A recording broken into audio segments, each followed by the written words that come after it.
Hello friends, welcome to our channel. ഇന്ന് ഞാൻ കാണിച്ചു തരാൻ പോകുന്നത് ഒരു കുഞ്ഞക്കുരുവി വീടുണ്ടാക്കുന്നതാണ്. ഇതാണ് ഞങ്ങളുടെ വീട്ടിലത്തെ സപ്പോട്ട മരം.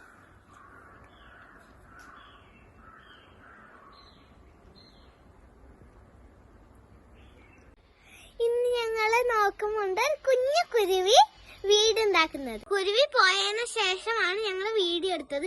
ഇതുവരെയായിട്ടും കംപ്ലീറ്റ് ആയിട്ടില്ല. ഇത് കുഞ്ഞു വീടാണ്, കണ്ടോ?